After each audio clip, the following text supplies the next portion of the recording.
In 1991, Tiger, known for its inexpensive handheld electronic games, released a series of action figures based on the hit cartoon Captain Planet. The show followed the Planeteers, a group of special young people from around the world selected by the spirit of the earth, Gaia, to wield 5 magical rings.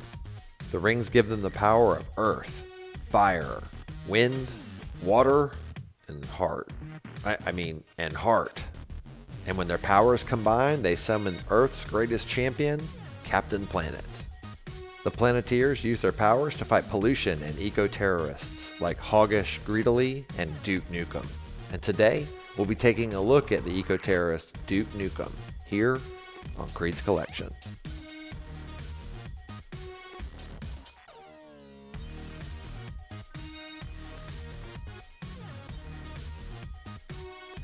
Hey, welcome back to another episode of Creed's Collection. Today we're taking a look at Duke Nukem from the 1991 toy line Captain Planet by Tiger. Now I know what you're thinking. Duke Nukem? Isn't that the name of a popular video game franchise? Well, you'd be right, it is. But guess what? This Duke Nukem came out first. Yes, this Duke Nukem was first seen in the opening credits of Captain Planet on September 15, 1990. The completely separate Duke Nukem of the video game franchise was not introduced until the summer of 1991. So I consider this action figure to be the OG Duke Nukem going forward.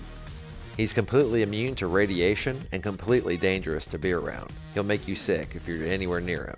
He has the ability to see through things with his X-ray eyes, and he can also fire radiation from his hands, making him one of the most dangerous villains the Planeteers have ever faced. And now that we know a little more about Duke Nukem, let's go ahead and take a closer look. His head and body sculpt are very detailed. I like that his face in particular has a really menacing look on it. And I know I tie a lot back into He-Man, but Duke looks like a Masters of the Universe figure to me. And confession, that's what I thought he was until recently. See, I got Duke in a thrift store for about $2, and he was already out of the package. There was no internet back then, so there was really no way for me to identify him. And I really wasn't a very big Captain Planet fan, so I just assumed that he was a much later Masters of the Universe figure. But getting back to some of his details, I really like this darker green whatever it is underneath his chest. It looks amazing, almost like he has a nuclear green heart under there. He's got the 3 fingers on each hand, kind of like the Teenage Mutant Ninja Turtles, and his feet are pretty similar to theirs as well. I guess this is what happens to you when you get mutated by toxic waste. Now I'll go ahead and take a look at Duke's articulation. At his hips, he has a ball joint, so unlike Masters figures where they just flop around, you can actually put him in a position and they stay. It's pretty nice. Now his shoulders have a full 360-degree swivel if you choose to do so, and his head has a ball joint, so he can look up and down just a little bit, and he can also look left and right. Now he doesn't have a swivel waist, so that covers it. That's all of Duke's articulation.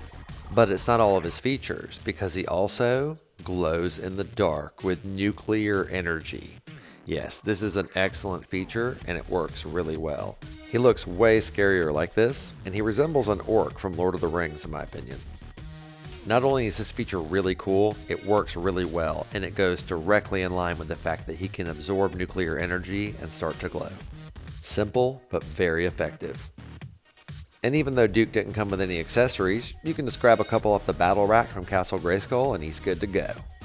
Duke strikes me as the kind of guy who'd shoot first and ask questions later.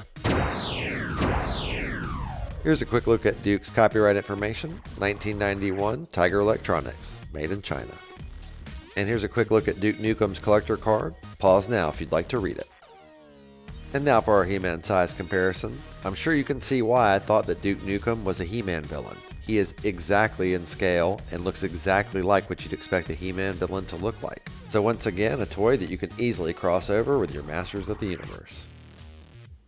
Thank you so much for taking the time to watch my toy review for Duke Nukem from the 1991 toy line Captain Planet by Tiger. A little piece of trivia I forgot to mention about Duke. He's actually voiced on the cartoon by Dean Stockwell. He's quite a famous actor, and you may know him from the television show Quantum Leap. If you enjoyed the video, please leave a thumbs up. And if you have any thoughts, please leave a comment. I love reading and responding to them. And while you're at it, please consider subscribing if you haven't already. I'd really appreciate it, and it'd help my channel grow. I review a toy from my vintage collection every Wednesday, so hope to see you next week and every week after, here on Creed's Collection.